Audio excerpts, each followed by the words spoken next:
शेवग्याची शेंग चिरून घेणे व त्याची साल काढणे.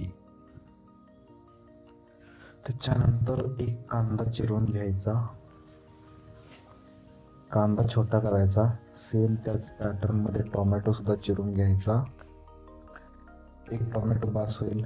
थोडंसं एक लसूण घ्यायचं. त्या लसूणला चिचून घ्यायचं.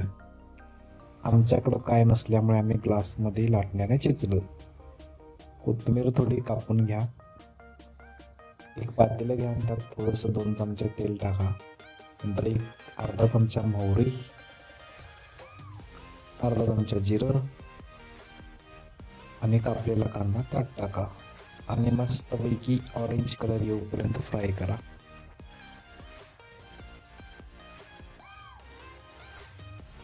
जेवण केलेलं आहे दुसऱ्याने, मी फक्त व्हॉइस ओव्हर देत आहे, त्यामुळं काही मोहरी काय हळद टाकली 1 चमचा.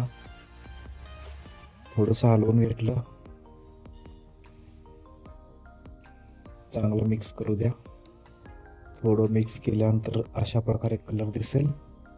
मग टोमॅटो टाका,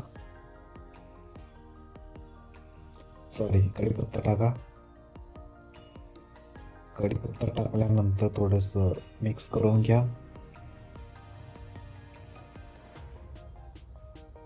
ते चांगलं मिक्स झाल्यानंतर टोमॅटो टाका.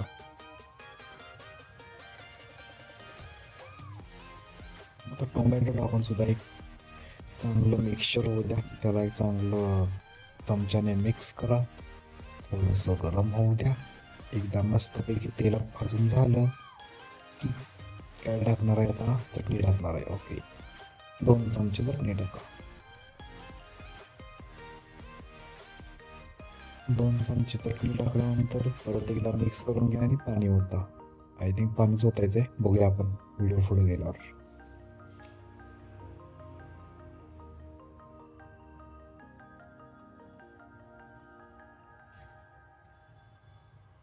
चला, मिक्स करून झालेलं आहे. आता थोडंसं पाणी टाकलं, परत एकदा मिक्स केलं.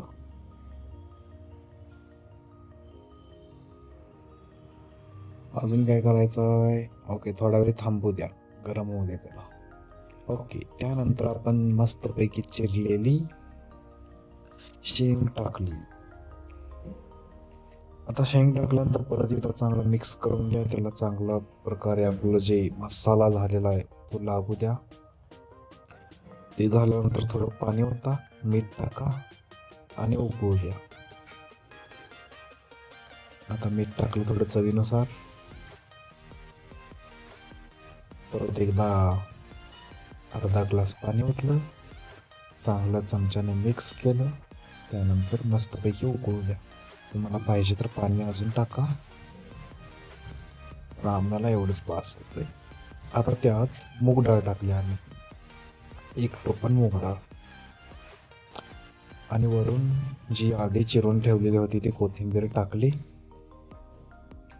आणि काहीतरी टाकलं बाबा.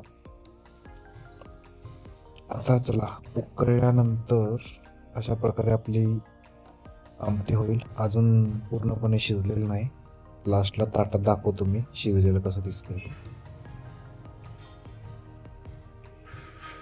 चला, आमटी शिजून तयार झाली आहे. ताटात घेतलं आहे चपाती आणि आमटी.